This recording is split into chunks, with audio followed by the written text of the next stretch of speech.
Olá, turma! Sejam todos bem-vindos ao nosso Bootcamp Cibersegurança. Nós estamos no módulo Segurança em Infraestrutura de TI. Essa é a aula 2 e nós vamos falar um pouquinho das camadas de segurança física e segurança de perímetro. Combinado? Bora lá! Primeira parte da aula, segurança física, camada 2, e a segunda parte da aula, segurança de perímetro, camada 3. Espero que vocês todos estejam animados. Começando, tópico 1, segurança física, ok? A segurança física que fica na camada 2 aí, do nosso modelo de segurança em camadas, proposto pela estratégia de defesa em profundidade, tem como objetivo principal garantir a proteção física dos nossos ativos de TI, ou seja, de nossa infraestrutura. Contra o quê? Contra acessos não autorizados e, principalmente, que esses ativos se tornem indisponíveis, né, na questão física. Então, a ideia dessa camada é implementar elementos de proteção que garantam que nossos ativos de TI não sejam acessados fisicamente, ok? Para que não haja problema de se tornarem indisponíveis fisicamente, tá? E quais são esses ativos físicos aí de TI físicos aí? É os nossos roteadores, servidores, os computadores, os switches, né? Todos os elementos físicos que compõem aí a nossa infraestrutura. E daí vem aquela pergunta, né, turma?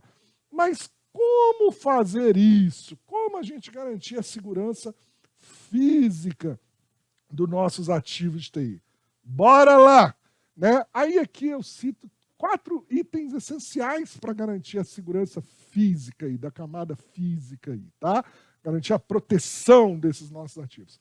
Primeiro deles é pensar no quesito segurança, tá? E aí nessa questão, turma, nós temos que pensar em colocar elementos de proteção, como, por exemplo, dispositivos de segurança de TV, né, de circuito fechado de TV, dispositivos de controle de acesso, como trancas magnéticas, por biometria, cartão magnético, né, vigias, né, vigilantes aí, portaria, guaritas, né, portas, muros, portões, cercas elétricas, grades, sala-cofre, né?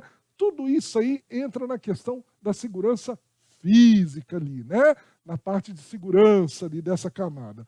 Depois nós temos aí as questões relacionadas ao ambiente dessa estrutura, onde estão armazenados lá nossos dispositivos físicos, né?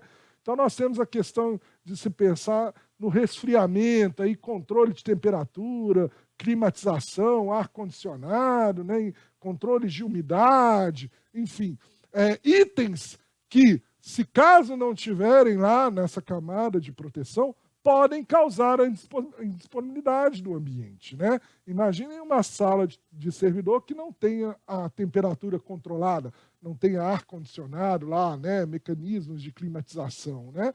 Os servidores vão literalmente fritar, né? E aí, na hora que eles fritarem, as peças vão se deteriorar lá e vão causar algum tipo de indisponibilidade, ok? Isso entra, turma, na camada de segurança física, ok?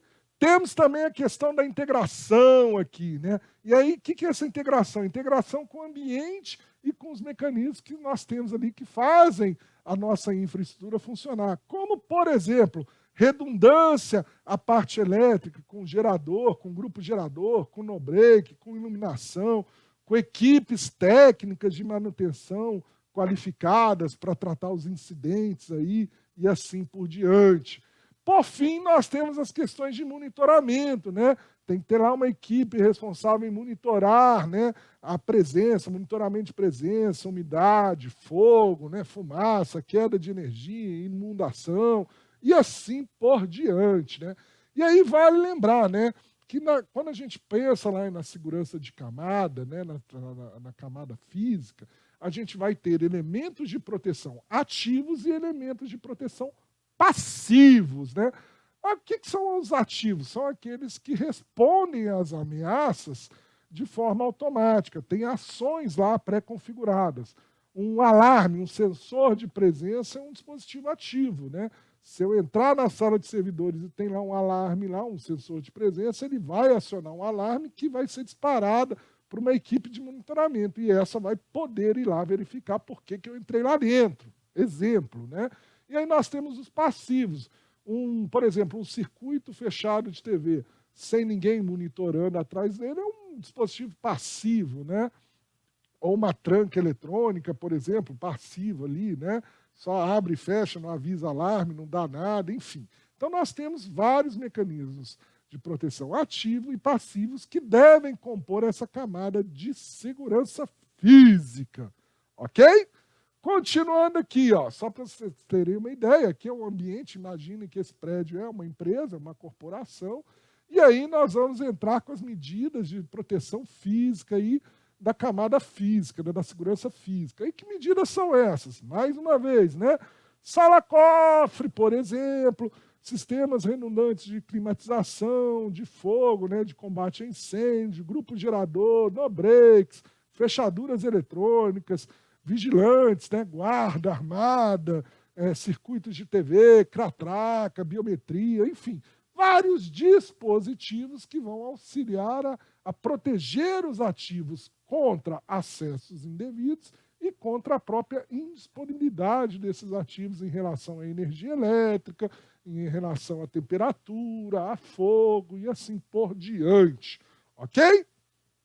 Beleza. Tópico 2, turma. Segurança de perímetro, camada 3, tá? Essa segurança de perímetro, essa camada, ela é responsável, turma, por garantir a proteção, né, por meio de elementos que vocês vão inserir ali, que visam o quê? Proteger, a proteção, né, do nosso ambiente interno ao mundo externo, né? Basicamente, são mecanismos que a gente implementa que vão servir de barreiras de contenção, monitoração, né, e controle ali entre a comunicação de um mundo externo com a comunicação do mundo interno. Rede WAN, rede LAN, né? Ok? A gente costuma dizer que se trata da fronteira. O perímetro é a fronteira que existe entre a rede externa e a rede interna. Aqui a gente compara igual uma fronteira de um país, né? Imagine lá a fronteira entre o Brasil e o Paraguai, o Brasil e a Argentina, né? Então são duas redes distintas. O Brasil é um país, a Argentina é outro, né? Então imaginem isso como duas redes distintas. E aí, para haver a comunicação entre essas duas redes de forma segura, precisa-se ter elementos de proteção nessa barreira, nessa fronteira. E aí a camada de perímetro cuida para que sejam implementados esses mecanismos de proteção, para que se isole, né, de forma correta a comunicação entre esses mundos, essas duas redes, de tal maneira que todo o tráfego que vem do mundo de fora para dentro seja monitorado e controlado, e vice-versa, que vai de fora de dentro para fora também seja monitorado e controlado aí, ok? Bem, e para fazer isso, as empresas precisam o quê? Precisam criar uma espécie de ponto de estrangulamento no nosso perímetro ali, nessa fronteira. Ela tem que criar um gargalo no qual tudo que entra e sai vai sair somente por esse ponto de estrangulamento aqui, turma. Então, assim, aqui nós vamos entrar com as medidas de proteção. Que medidas seriam essas? Seriam o firewall, o roteador, o IDS, o IPS, enfim, medidas de proteção que vão controlar o fluxo de dados que vão passar por aqui, permitindo ou negando a entrada desse fluxo de dados, né, dessas informações entre ambas as redes, a rede interna e a rede externa, ok? Bem, e aí, como que a gente faz isso? Mais uma vez, implementando mecanismos de proteção na nossa borda, no nosso perímetro ali. Então aqui esse desenho é muito legal, que ele traz aí a exemplificação desses mecanismos de proteção. Então, eu tenho aqui a rede externa, né? Normalmente é a internet, eu tenho a rede externa aqui, e aí eu vou ter os meus mecanismos de proteção, as minhas barreiras na minha borda, no meu perímetro, que vão, cada uma delas, exercer uma determinada função para impedir ou inibir a entrada de informações, de dados, de ameaças não autorizadas à minha rede LAN. E aí, turma, como vocês podem ver aqui, como medidas nós temos, por exemplo, o firewall, o IDS, o IPS, o antivírus, aí temos aqui um proxy, né?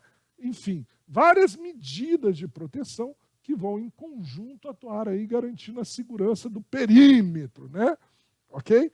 E um item muito importante na questão da segurança de perímetro é que não basta só ter as medidas, né, turma? A gente precisa também ter uma equipe de resposta a incidentes, uma equipe que fique ali monitorando o nosso perímetro, né? Uma equipe de segurança que fique monitorando o perímetro e esteja apta e pronta a responder às ameaças, a responder os incidentes aí. Então, essa equipe ela vai constantemente estar verificando, né, controlando esse tráfego, verificando, e caso aconteça algum incidente, ou alguma tentativa de ameaça, de invadir, coisas desse tipo, essa equipe vai responder prontamente a essas requisições, né?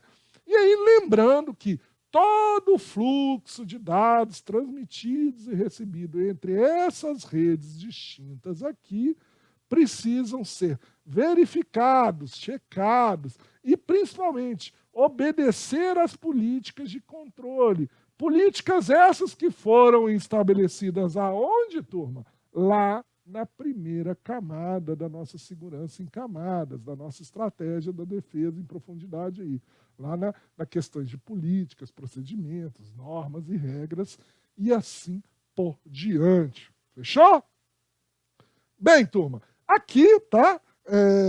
Narizinho coçando aqui, gente, é terrível, né? Enfim, aqui, turma, a gente tem um desenho exemplificando aí uma infraestrutura. Então, vocês conseguem perceber claramente aí na linha vermelha aí, o nosso perímetro da rede, ou seja, a nossa fronteira entre a rede LAN, que está aqui desse lado, e a rede WAN, que está aqui, né? Então, nós temos a nossa fronteira, que é essa linhazinha vermelha aqui, tá? Então, ela faz esse perímetro. E aí, qualquer dado, qualquer comunicação, né, qualquer transmissão de dados que saia da nossa rede LAN, da nossa rede interna, com destino à rede externa, ela precisa passar por esses mecanismos de proteção.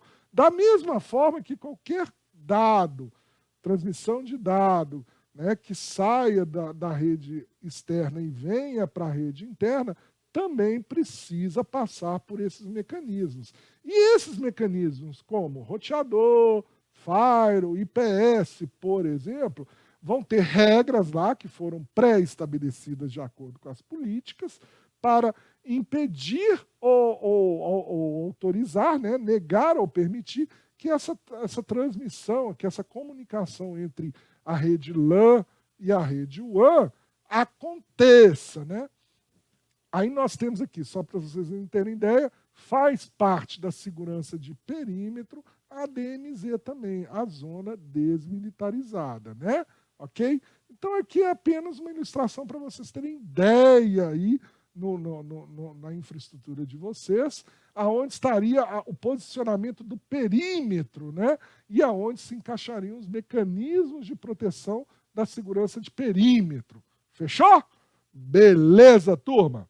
Bom, e aí eu convido vocês agora, neste momento, a exercitar a mente de vocês, imaginando a infraestrutura de TI que vocês têm dentro da sua organização, dentro da sua empresa, ou até mesmo a infraestrutura de TI que vocês têm em casa, né, que é composta ali pelo roteador, que é composta pelos computadores da sua casa, os smartphones e assim por diante. E aí tentem enumerar os dispositivos de proteção, os elementos de segurança que estão associados a esse perímetro, a essa infraestrutura, que estão ali no perímetro ali. E aí eu pergunto, será que essa infraestrutura pode ser melhorada, a segurança desse perímetro pode ser melhorada? Será que os elementos de proteção que estão ali dispostos ali já são suficientes ou podem melhorar, né? Então aqui é apenas um convite para que vocês exercitem um pouco aí a mente, né? Pensando aí, analisando a infraestrutura de cada um aí. Combinado? Concluindo, nós vimos aqui que a camada de segurança física da nossa segurança em camadas da estratégia de defesa em profundidade visa implementar elementos de proteção que garantam a segurança física ali dos nossos ativos de TI contra acesso não autorizado ou indisponibilidade, né? E aí, não é só, por exemplo, uma sala, cofre, né, ou uma sala com uma tranca magnética nos servidores ali, por exemplo, né? Vão ser também outras medidas, como redundância a falhas de energia elétrica, né, controle de temperatura, umidade, incêndio, né, grupo gerador, enfim, guardas, vigilantes, catracas, né, câmeras de circuito fechado de TV e assim por diante. Tá? Por fim, nós vimos a questão da segurança de perímetro, né? Que aí visa proteger o quê? A nossa fronteira entre o mundo exterior, que normalmente é o WAN, e o mundo interior, que é a LAN, né? Então, é essa fronteira aqui. E aqui nós vamos pôr barreiras de proteção, né? Mecanismos de proteção, que vão garantir que tudo que saia do mundo interior, né, da nossa rede LAN, seja monitorado e controlado, e tudo que entra também seja monitorado e controlado, somente permitindo ou negando aquilo que realmente precisa, de acordo com as políticas, né? E aí as empresas precisam, então, criar esse funil, vamos dizer assim, por onde todo o tráfego de dados, né, toda a comunicação irá passar, né, de um lado e irá passar do outro, ok? E aí, como mecanismo aqui, nós temos, por exemplo, o Firewall, nós temos o IPS, nós temos a DMZ, né? Enfim, nós temos vários mecanismos, e temos o roteador, né? E outros mecanismos aí que fazem aí a proteção do perímetro da nossa rede. Fechou? Próxima aula nossa, turma. Nós vamos falar um pouquinho de roteadores e ACL, Firewall e arquitetura de Firewall. Combinado? Espero, então, vê-los na próxima aula. Mais uma vez, muito obrigado pelo carinho, pela atenção nessa aula e continuem firme nesse objetivo de conquistar esse espaço na área da segurança, da cibersegurança. Fechou? Abraço a todos!